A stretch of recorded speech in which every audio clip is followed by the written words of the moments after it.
Semuanya binasa, yang tinggal wajahnya. Jadi Tuhan tuh macam Angry Bird lah.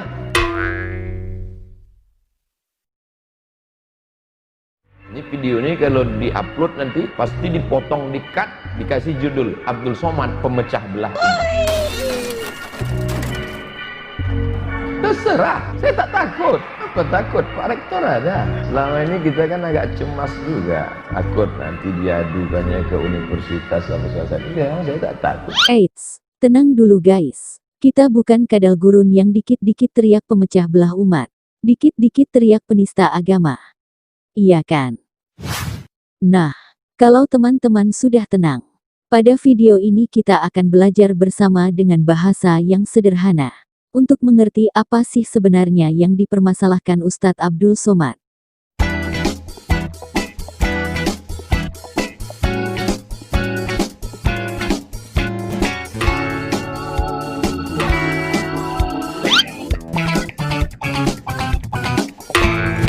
Oke. Sekarang kita dengarkan dulu ayat yang sedang dipermasalahkan Ustadz Abdul Somad. Kullu man 'alaiha fan, semuanya binasa, wa yabqa wajhu rabbika dzul jalali wal ikram. Semuanya binasa, yang kekal hanya wajahnya. Gimana memahami ayat itu kalau tak ditahwil? Semuanya binasa, yang tinggal wajahnya. Jadi Tuhan tuh macam Angry Bird lah. Baik, kita udah dengar. Menurut Ustadz Abdul Somad, Al-Quran Surah 28 ayat 88 harus ditakwil. Kalau tidak ditakwil, jadi Tuhan tuh macam Angry Bird lah. Nah, apa sih sebenarnya takwil itu? Mari kita belajar dari Ustadz Khalid Basalamah. Asma wa sifat, nama-nama dan sifat-sifat Allah wajib kita imani sebagaimana Allah telah sebutkan, ya, tanpa ada takwil namanya. Takwil itu mengalihkan maknanya. Allah bilang Allah punya wajah, Allah punya tangan, nggak boleh kita alihkan. Seperti itulah Allah sebutkan. Baik, kita udah belajar dari Ustadz Khalid Basalamah. Mentakwil artinya mengalihkan makna. Jadi sekarang kita punya dua ustadz. Yang satu mengajarkan bahwa Al-Quran harus ditakwil, harus dialihkan maknanya. Dan yang satunya lagi mengajarkan bahwa Al-Quran tidak boleh ditakwil. Harus apa adanya atau harus literal. Nah, menurut teman-teman, yang mana yang benar? Al-Quran boleh ditakwil atau Al-Quran tidak boleh ditakwil? Baik, sementara kita simpen dulu jawaban teman-teman. Kita akan terus belajar dari para ustadz sambil terus mempertanyakan apakah boleh Al-Quran ditakwil. Kenyataan yang sekarang kita punya adalah bahwa dengan tegas Ustadz Abdul Somad menyatakan Al-Quran wajib ditakwil. Dan Ustadz Khalid Basalamah mengajarkan bahwa Al-Quran tidak boleh ditakwil. Selain itu, Al-Quran yang saya gunakan adalah terjemahan oleh quran.kemenak.go.id. Terjemahan dari Kementerian Agama Resmi Republik Indonesia. Di sini kita lihat bahwa tidak ada sama sekali kata wajah pada Al-Quran Surah 28 ayat 88 ini. Artinya Kementerian Agama juga mentakwil. Terjemahan literalnya adalah kecuali wajahnya. Kementerian Agama juga mengalihkan maknanya menjadi kecuali Allah. Oke, sekarang kita belajar dari Ustadz Zulkarnain Muhammad Sunusi. Tangan itu apa dalam bahasa Arab? Yang dipakai memegang, menggenggam. Itu tangan namanya. Kan begitu? Nah, ini orang-orang enggak. Bukan tangan di situ, maksudnya nikmat. Ya. Nikmat. Ketika dia baca ayat tentang iblis yang diciptakan, malaka alla tasjuda lima khalaqtu biyadai. Kenapa engkau iblis tidak sujud kepada Adam yang aku cipta dengan kedua tanganku? Dia tafsirkan kedua tanganku apa? Dengan kedua kekuasaanku atau dua nikmatku. Nah, ini merubah ayat-ayat namanya. Dia mau kemanakan ayat-ayat yang lain. Hadits-hadits Rasulullah yang menjelaskan tentang sifat tangan. Disebutkan bahwa tangan Allah Subhanahu wa Ta'ala ada dua. Dan disebutkan semuanya kanan.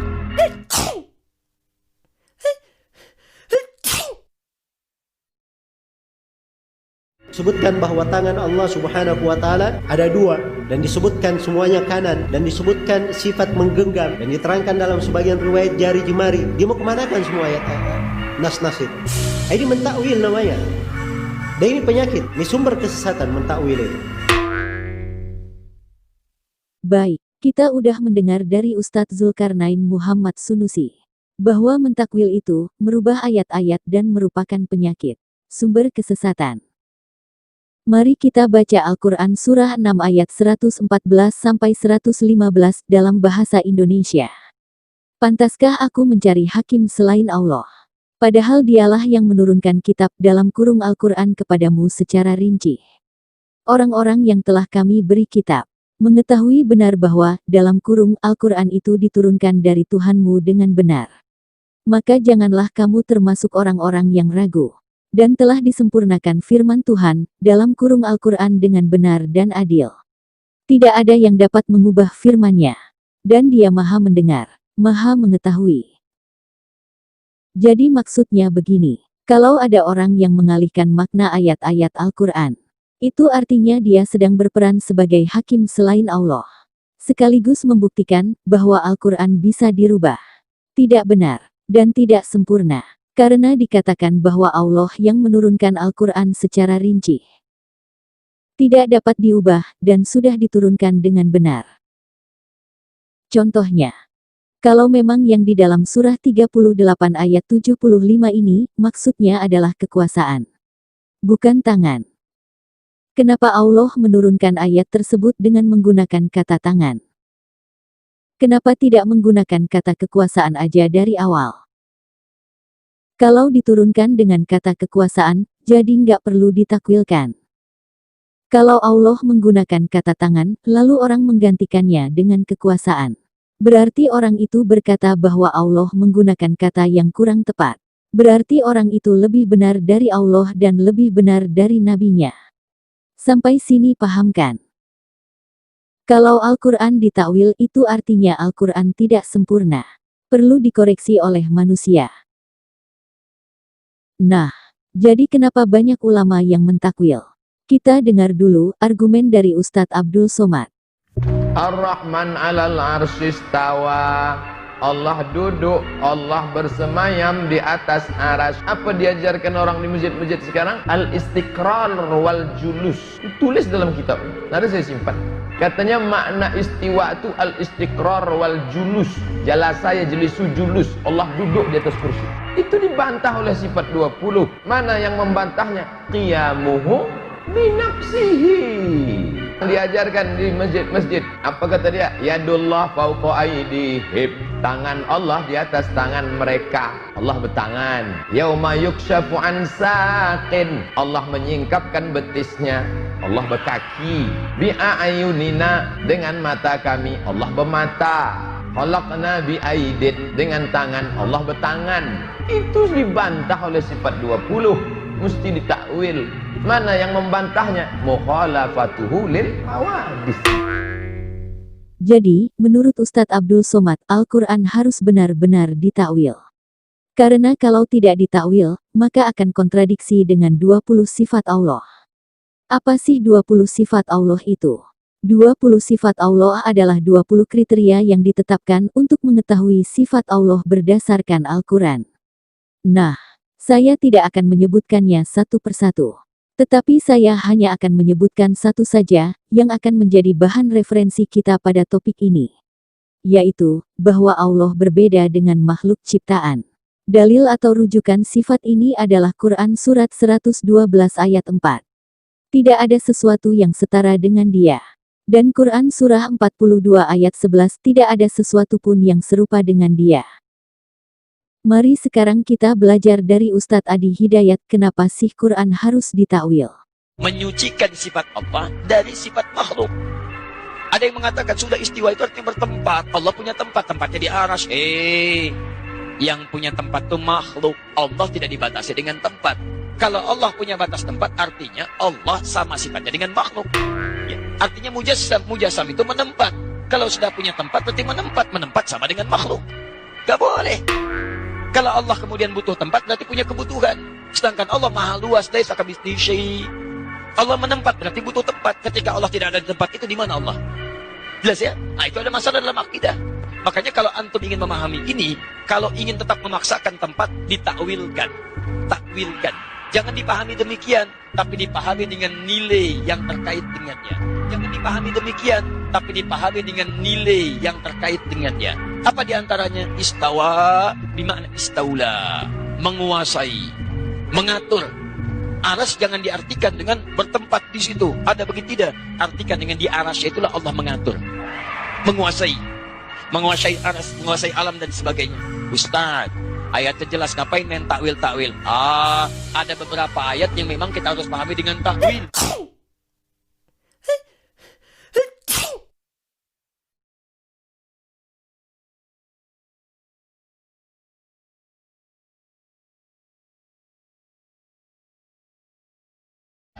Jadi teman-teman ada yang menafsirkan Allah turun, turunnya itu betul-betul turun ke langit dunia, turun, dibatasi dengan tempat.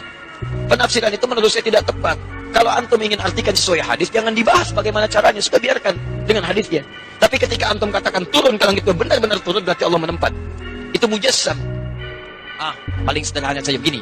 Maaf ya, Papua dengan Lampung bedanya 2 jam. Duluan Papua. Kalau antum artikan hadis akhir malam dengan Allah turun, misal Allah turun ke dunia. Di situ ada. Ketika Allah turun di Papua, mana orang Lampung? Ketika Allah turun di Lampung, berarti meninggalkan Papua. Sedangkan sifat Allah meliputi seluruh alam, tidak dibatasi dengan tempat. Makanya tanzihul khaliq bin sifatil makhluk.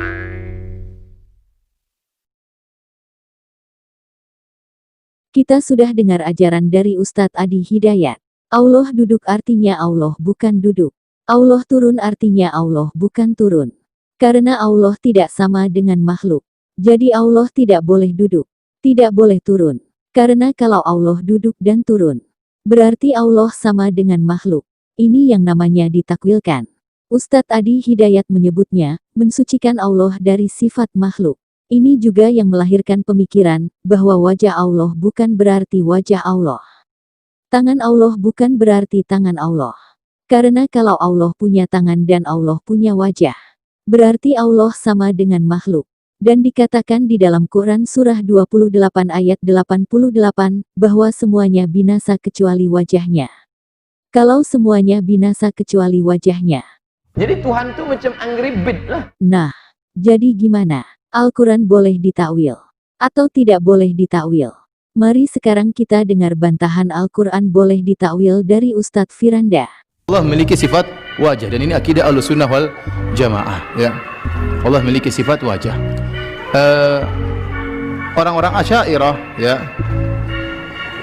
mereka sepakat dengan Ahlussunnah dari satu sisi. Dari satu sisi yaitu bahwasanya penduduk surga akan melihat Allah pada hari kiamat kelak, ya. Tapi mereka mengingkari Allah punya wajah. Kalau kita Ahlussunnah, kita mengatakan Allah akan dilihat pada hari kiamat kelak di surga, dan itu nikmat yang paling besar. Kata Allah, lilladzi ahsanul husna wa ziyadah. Bagi orang-orang yang berbuat baik, bagi mereka al-husna itu surga, wa ziyadah. Ziyadah artinya memandang wajah Allah, sebagaimana ditafsir dalam hadis-hadis yang sahih.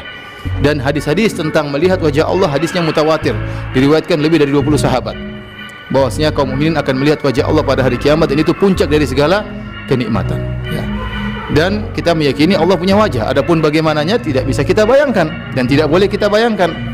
Karena membayangkan sesuatu, sebagaimana perkataan salaf, al-kalamu fi sifat kal kalami fi dzat. Berbicara tentang sifat Allah sama dengan berbicara tentang zat Allah. Atau al-kalamu fi sifat far'un al-kalami fi dzat. Pembicaraan tentang sifat merupakan cabang dari pembicaraan tentang zat.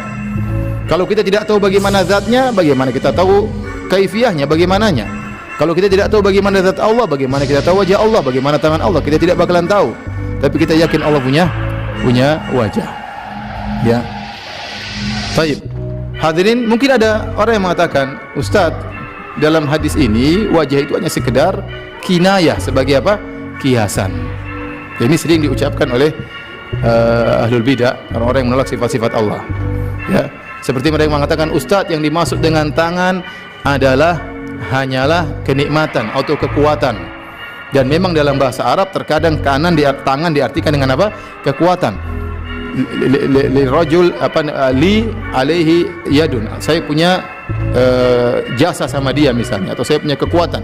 Jadi tangan terkadang dalam bahasa Arab bisa diartikan kekuatan, bisa diartikan nikmat. Kita bilang saya setuju. dalam bahasa Arab demikian, ya. Tetapi untuk Allah Subhanahu wa taala kita bantah dari dua sisi. Misalnya masalah tangan, kita bilang tangan Allah adalah hakiki, bukan majazi. Kenapa? Karena Allah mengatakan kepada iblis, ya iblis, ma mana'aka an tasjuda lima khalaqtu biyadayya. Wahai iblis, apa yang mencegahmu untuk sujud kepada Adam yang aku ciptakan dengan kedua tanganku, kata Allah. Dan di akhirat kala orang-orang datang kepada Adam dengan mengatakan, ya Adam, anta abul bashar, khalaqakallahu biyadayhi. Engkau adalah nenek moyang manusia, Allah ciptakan engkau dengan kedua tangannya. Kalau seandainya kedua tangan diartikan dengan nikmat, dengan kekuatan, maka iblis akan bisa membantah. Ngapain saya sujud kepada Adam, ya Allah, apa istimewanya? Kau ciptakan dia dengan kekuatanmu, kau ciptakan saya juga dengan kekuatanmu. Justru kalau kita mengartikan ke tangan Allah dengan selain makna tangan yang hakiki, maka kita menghilangkan keistimewaan nenek moyang kita.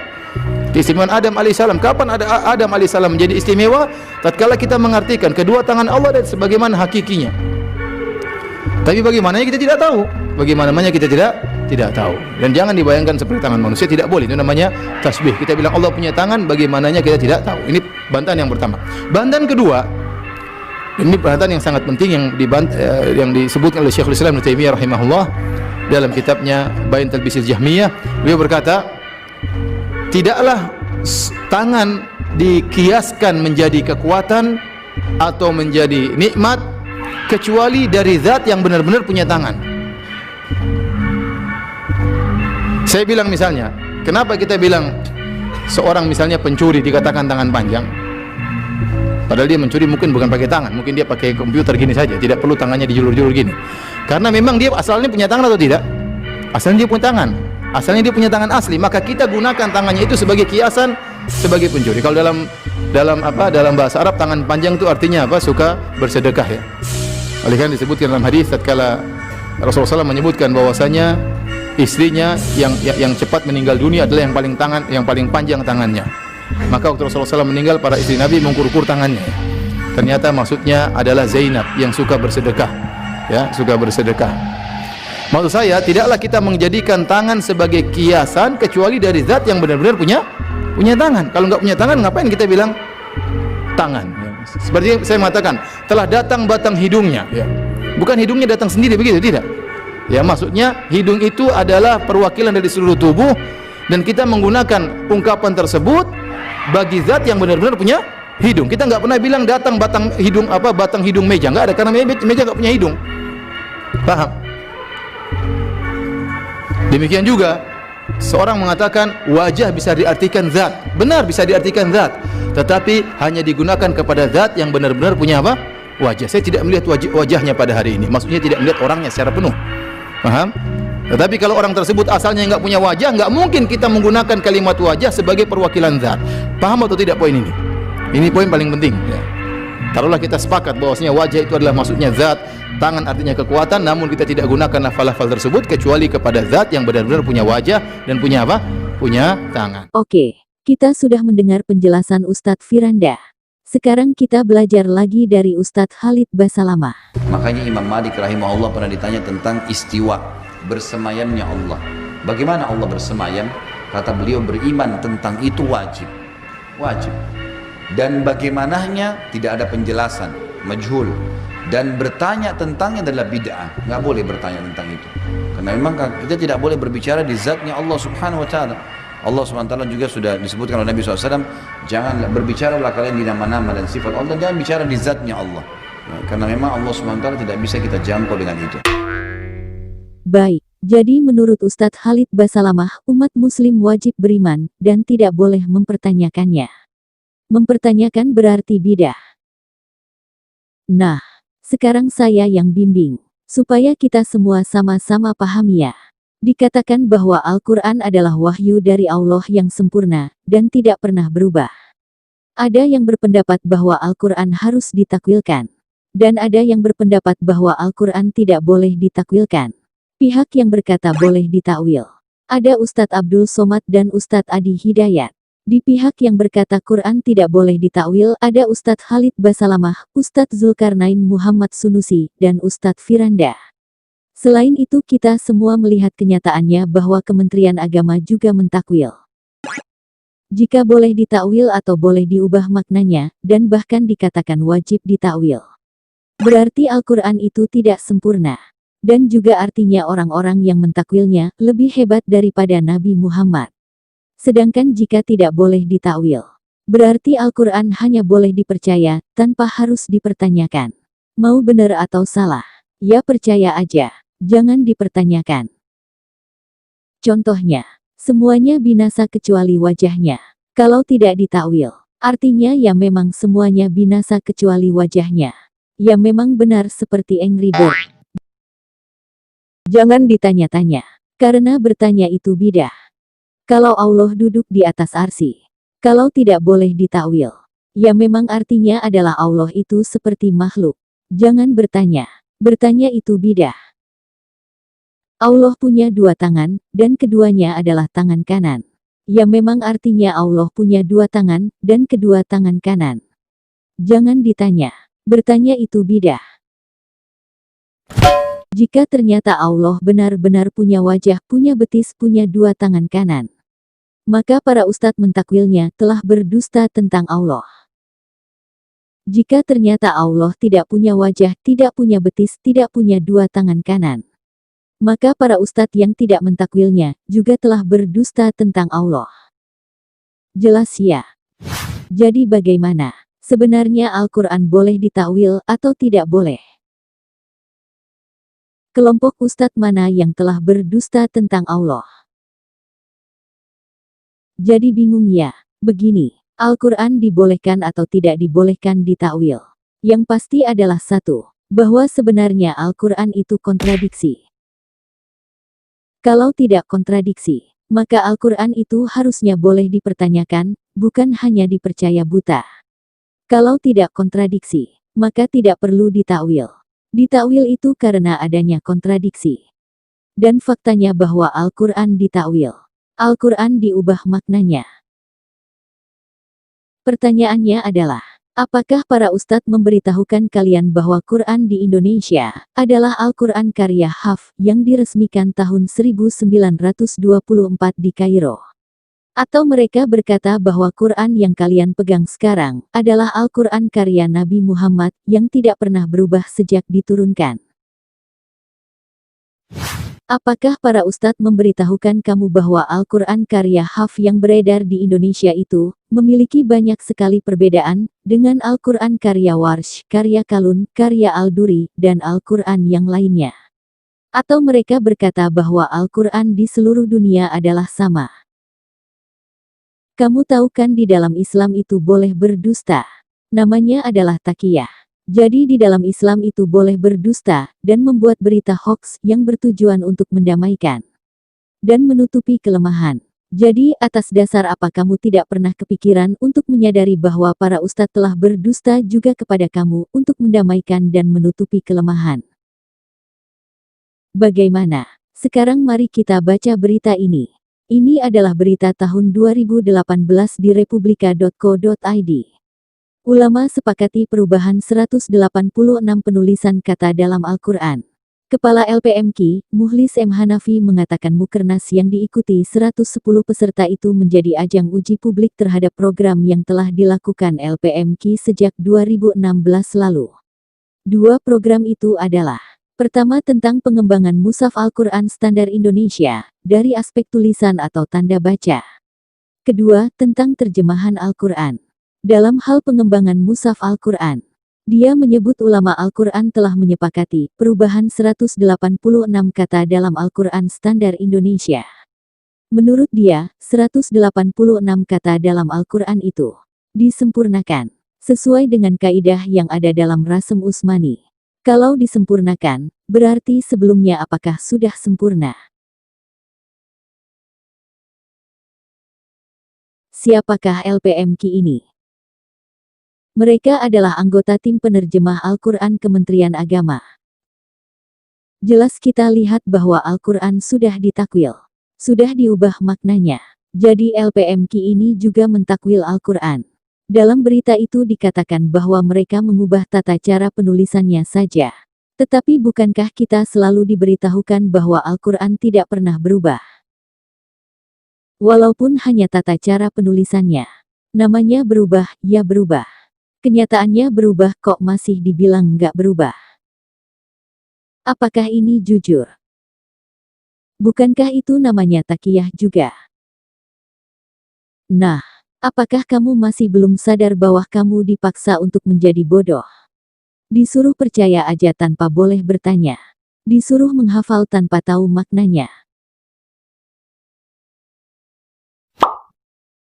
Poinnya adalah, apa yang dituduhkan para ustadz itu kepada Kristen itu adalah untuk menutupi apa yang mereka lakukan. Sehingga kamu fokus kepada apa yang mereka katakan, tanpa menyadari apa yang mereka lakukan. Yang kedua, jika para ustadz menuduh orang Kristen itu najis karena makan babi, yang telah diharamkan oleh hukum Taurat. Yang sebenarnya mereka sedang menutupi apa yang mereka lakukan, bahwa mereka menghalalkan memakan onta dan kelinci, yang sebenarnya diharamkan oleh hukum Taurat juga. Kenapa sih mereka selalu mempertanyakan ajaran Kristen? Jelas karena mereka mengalihkan perhatian kamu, agar kamu tidak sempat menyadari dan mempertanyakan hal-hal yang ditutupi selama ini. Dan ketika kamu bertanya, yang sebenarnya mereka juga tidak tahu untuk menjawab pertanyaan kamu, bahwa kenyataannya Al-Quran yang kamu pegang adalah buku yang baru diresmikan dan diterbitkan tahun 1924 di Kairo. Dan buku ini mengalami editing dan redaksi selama ratusan tahun. Semenjak kamu mulai bisa berpikir, maka kamu akan langsung disibukkan dengan menghafal ayat-ayat Al-Quran meskipun kamu tidak mengerti. Kamu tahu ini kenapa? Ini adalah supaya kamu sibuk juga dan tidak sempat memikirkan apa yang sebenarnya yang dikatakan Al-Quran itu sendiri. Sementara kamu digiring untuk sibuk memprotes agama Kristen. Coba deh mulai sekarang kamu belajar Al-Quran dengan benar. Dan kalau kamu belum paham, mari kita baca ayat ini. Maka jika engkau Muhammad berada dalam keraguan-raguan tentang apa yang kami turunkan kepadamu, maka tanyakanlah kepada orang yang membaca kitab sebelummu. Sungguh telah datang kebenaran kepadamu dari Tuhanmu. Maka janganlah sekali-kali engkau termasuk orang yang ragu. Jadi jelas ya, Nabi Muhammad disuruh bertanya kepada siapa? Siapakah orang-orang yang membaca kitab sebelumnya? Jadi kalau kamu gak paham, maka kamu tanyakan kepada orang-orang Yahudi dan Kristen. Kalau lagi bertanya jangan ngeyel. Jangan juga sok tahu. Nabi Muhammad saja disuruh bertanya kepada orang Yahudi dan Kristen. Nabi Muhammad saja gak tahu. Apalagi para ustadz. Katakanlah Muhammad, aku bukanlah rasul yang pertama di antara rasul-rasul. Dan aku tidak tahu apa yang akan diperbuat terhadapku dan terhadapmu. Aku hanyalah mengikuti apa yang diwahyukan kepadaku, dan aku hanyalah pemberi peringatan yang menjelaskan. Jelas ya, Nabi Muhammad sendiri gak tahu. Lalu untuk apa Al-Quran diturunkan? Mari kita baca ini. Dan ini, dalam kurung Al-Quran, kitab yang telah kami turunkan dengan penuh berkah. Membenarkan kitab-kitab yang diturunkan sebelumnya. Dan agar engkau memberi peringatan kepada penduduk Ummul Qura, dalam kurung Mekah dan orang-orang di sekitarnya. Orang-orang yang beriman kepada dalam kurung kehidupan akhirat tentu beriman kepadanya dalam kurung Al-Quran, dan mereka selalu memelihara sholatnya. Jadi, apakah Al-Quran itu diturunkan untuk membenarkan atau mengkoreksi kitab-kitab sebelumnya? Jelas untuk membenarkan bukan. Tapi kenapa ditakwil menjadi untuk mengkoreksi? Al-Quran diturunkan kepada siapa? Kepada umat Kristen atau kepada penduduk Mekah dan sekitarnya?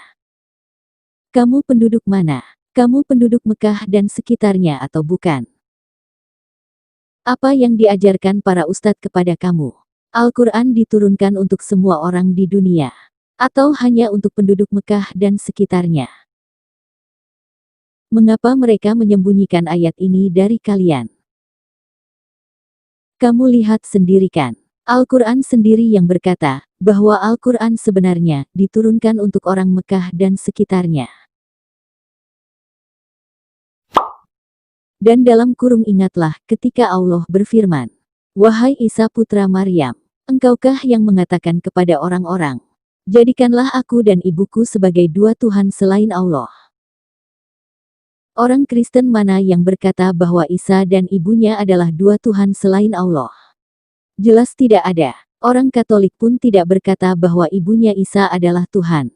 Jadi siapa yang berpikir bahwa Isa dan ibunya adalah dua Tuhan selain Allah? Orang Kristen? Jelas bukan. Yang berpikiran bahwa Isa dan ibunya adalah dua Tuhan selain Allah adalah penduduk Mekah yang bukan Kristen. Udah paham belum? Al-Quran diturunkan untuk penduduk Mekah dan sekitarnya. Mau ditakwilkan juga. Yuk kita baca lagi Al-Quran surah 5 ayat 73. Sungguh telah kafir orang-orang yang mengatakan bahwa Allah adalah salah satu dari yang tiga. Padahal tidak ada Tuhan dalam kurung yang berhak disembah selain Tuhan yang Esa. Jika mereka tidak berhenti dari apa yang mereka katakan, pasti orang-orang yang kafir di antara mereka akan ditimpa azab yang pedih. Nah, siapa yang berkata bahwa Allah adalah salah satu dari yang tiga? Orang Kristen? Jelas bukan. Tidak ada orang Kristen yang berkata bahwa Allah adalah salah satu dari yang tiga. Orang Kristen berkata bahwa yang tiga itu adalah satu. Bukan berkata salah satu dari yang tiga. Siapa yang selalu berkata bahwa Tuhannya orang Kristen ada tiga? Ya kalian, orang Islam, yang selalu menuduh orang Kristen Tuhannya ada tiga. Ayat Al-Quran itu diturunkan untuk kalian. Kalian sampai disuruh menghafal, masa sih masih nggak paham juga? Jika kalian tidak berhenti menuduh orang Kristen mempunyai tiga Tuhan, artinya kalian telah kafir. Kata Trinitas itu, kata Tritunggal itu, artinya, yang kalian katakan tiga itu hakikatnya adalah satu. Jadi ada berapa? Tiga. Baca lagi Al-Quran surah 5 ayat 73. Kalau kalian berkata tiga itu berarti kalian kafir. Sekali lagi ya, Trinitas itu, Tritunggal itu, artinya yang kalian katakan tiga itu hakikatnya adalah satu. Masih belum paham? Nggak masuk akal. Kalau menurut kalian nggak masuk akal, coba pertanyakan Allah punya dua tangan dan keduanya tangan kanan. Masuk akal nggak? Kenapa Tuhannya orang Kristen turun menjadi manusia? Kenapa Tuhannya orang Islam turun dari arsy? Allah itu Tuhan kalian kan? Tuhan kalian sendiri aja kalian nggak tahu. Dan kalian nggak boleh pertanyakan. Ngapain kalian pertanyakan Tuhannya orang lain? Kalau kalian mau mempertanyakan, mulailah dari pertanyakan Tuhanmu sendiri. Kenapa Allah punya dua tangan dan keduanya tangan kanan? Apakah Allah punya dua betis dan keduanya betis kanan juga? Nggak boleh dipertanyakan. Itu zat Tuhan.